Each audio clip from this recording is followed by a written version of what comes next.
لیکن اس نے بھی ہمیں یہ فرمایا کہ میرے تک پہنچنے کے لیے کوئی وسیلہ تلاش کرو۔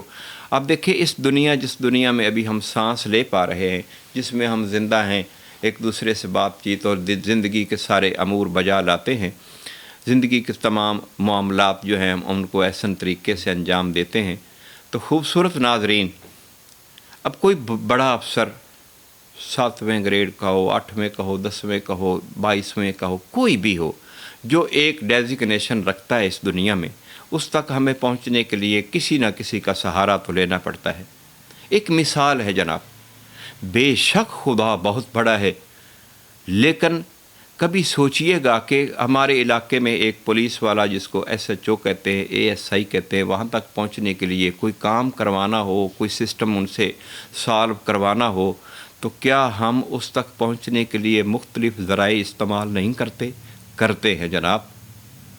اور دنیا میں یہ سارے معاملات ہیں ہمارے وجود کے اندر، جسم کی طرف ایک میں مثال دیتا چلو، خدا کرے کہ آپ تک یہ سارے میرے الفاظ پہنچ جائیں۔ پورے وجود میں خدائے رب ذوالجلال نے بے حساب ارکان، رکن، سسٹم اور ایسے اعضاء لگا کے پھر ہمارے اس وجود کو تکمیل بخشی۔ اب دل کے اندر، دماغ کے اندر، پورے وجود کے اندر ایک خوبصورت سا حصہ ہے معدہ۔ جتنی چیزیں ہم لوگ کھاتے ہیں، جتنی بھی چیزیں زندگی میں ہم استعمال کرتے ہیں، کیا وہ ڈائریکٹ کدھر جاتی ہیں جی؟ معدے کے اندر۔ بادام کھا رہے ہیں، معدہ اس کو اپنے اندر اس کی سسٹم کو تبدیل کر کے، اگر اس کی طاقت ہے تو ہمارے دماغ تک لے کے جاتا ہے۔ اگر ہم دوائی کھا رہے ہیں کہ میری ٹانگوں کے اندر درد ہے، تو وہ معدہ ہی اس کو اپنے اندر ڈیزالو کر کے تو وہاں تک اس کو پہنچاتا ہے۔ مطلب یہ ہے میرے پیارے ناظرین کہ کوئی سسٹم تو ایسا ہے کہ جس کے ذریعے ہم کسی نہ کسی تک پہنچ سکتے ہیں۔ اب خدا رب ذوالجلال تک پہنچنے کے لیے ہمیں کون سا رستہ استعمال کرنا ہے، اور وہ ہے اللہ رب العزت کا خوبصورت رسول۔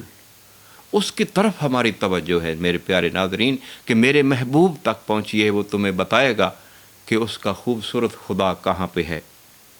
بے شک اللہ دلوں میں بستا ہے، شاہراہ کے قریب ہے، 70 ماؤں سے زیادہ محبت اور پیار کرتا ہے، لیکن اس تک پہنچنا ہمیں ضرور ہے۔ حضرت موسیٰ علیہ السلام جیسا خوبصورت اور مقرب نبی، اس نے کئی دفعہ اللہ رب ذوالجلال سے کلام فرمایا، ہم کلام ہوا کہ میرا اللہ میں تجھ سے ملنا چاہتا ہوں، تجھ کو دیکھنا چاہتا ہوں، لیکن اس بادشاہ نے اس مقرب نبی کو بھی یہی فرمایا کہ تم مجھے دیکھ بھی نہیں سکتے، ملنا تو بڑی دور کی بات ہے۔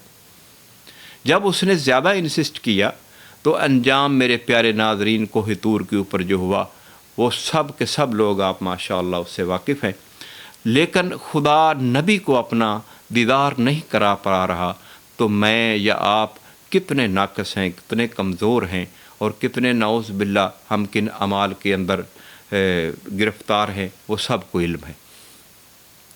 اس کے باوجود ہمیں خدا تک کیسے پہنچنا ہے؟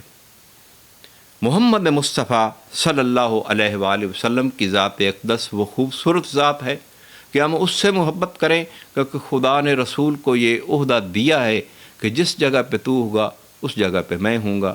پھر میرے تک اگر کسی نے پہنچنا ہے تو میں تمہیں بتا رہا ہوں اے رسول کہ تیرا راستہ اختیار کرے، تجھ سے محبت فرمائے۔ تو اگر ان کو یہ بتائے گا کہ خدا کہاں ہے تو 110% ہے کہ وہ میرے تک پہنچ جائے گا۔ اب سب سے خدا کے بعد رسول اعظم ہیں میرے پیارے ناظرین۔ رسول اللہ صلی اللہ تعالیٰ علیہ وآلہ وسلم تک پہنچنے کے لیے بھی تو پھر ہمیں کوئی رستہ چاہیے ہوگا، کوئی ایسا ذریعہ و وسیلہ چاہیے ہوگا، اور وہ وسیلہ اور ذریعہ کیا ہے؟ ائمہ طاہرین، جن سے رسول محبت کرتا ہے، اور اس میں خوبصورت صحابہ کرام اجمعین بھی شامل ہیں۔ فرض کریں کوئی کسی ملک سے کوئی باشندہ اگر رسول تک پہنچنے کی کوشش کی اس نے کہ میں اس کا دیدار کرنا چاہتا ہوں، یہ اللہ کا خوبصورت محبوب ہے، تو اس کو بھی کسی نہ کسی سے پوچھ کے، دریافت کر کے، معلوم کر کے مسجد نبوی تک پہنچنا پڑتا تھا۔ پھر اس کے بعد وہ پوچھتا تھا مثال کے طور پر سلیمان فارسی جیسا خوبصورت صحابی اس کو راستے میں ملا ہے تو اس نے پوچھا ہے کہ اے بندہ خدا، میں رسول اعظم تک پہنچنا چاہتا ہوں، تو سلیمان فارسی جیسے خوبصورت صحابی نے بھی اس کو اس کے لیے پورا کا پورا علم دیا، پورا کا پورا سمجھایا کہ اس طریقے سے ایک وکالت کی کہ اس طریقے سے رسول تک پہنچیے، کیونکہ رسول عام ہستی نہیں ہے۔ اب اس کے بعد پھر رسول اللہ صلی اللہ علیہ وسلم نے فرمایا، اے لوگوں، جو مجھ تک پہنچنا چاہتا ہے میں اس کے لیے آپ کو اس دنیا میں مثال دے پا رہا ہوں، اور وہ مثال کیا بنتی ہے جی؟ کہ انا مدینۃ العلم و علی بابھا، میں علم کا شہر، علی اس کا دروازہ ہے۔ آپ نے اس حدیث سے اخذ یہ بات کرنی ہے کہ کوئی نہ کوئی تو رستہ ہے نا، کہ جس کے لیے اس رسول نے اس رستے کے اندر ایک دروازہ جو ہے نا وہ بنایا، اس دروازے کو کھولیں گے اوبویسلی کہ ہم وہاں تک اپنی منزل تک پہنچ جائیں گے۔ تو وہ خوبصورت کون سا رستہ ہے؟ ائمہ طاہرین کا۔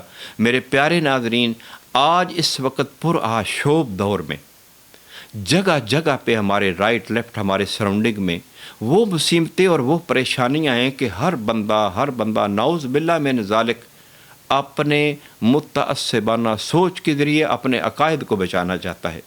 ایسا نہیں ہے میرے پیارے ناظرین، ہم اس چیزوں سے ہٹ جائیں۔ آج وقت ہے میرے اس دیس میں، میرے اس خوبصورت ملک پاکستان کے اندر، کہ ہم آپس میں یکجہتی اختیار کریں، قرآن کا سہارا لیں، رسول اللہ صلی اللہ علیہ وسلم کے خوبصورت فرامین کا سہارا لیں۔ علی علیہ الصلوۃ والسلام کی ایک بہت بڑی خوبصورت کتاب ہے ناظرین، جس کا نام ہے نہج البلاغہ۔ کبھی آپ ان خطبات کی طرف اپنا رخ تو کریں، لیکن نہیں، ہماری سوچ میں کیا ہے؟ ہم صرف اور صرف متعصبانہ اور نعوذ باللہ تفرقہ پرستی کے اندر ایک ایسی دلدل میں پھنس چکے ہیں کہ ہمارا نکلنا بڑا مشکل ہو پا رہا ہے۔ چھوڑ دیجئے، آج وقت ہے، اور اس طرف چلے جائیے کو اللہ کے جو رستہ ہے، اللہ جس کی طرف ہماری توجہ کو مبذول کروا رہا ہے۔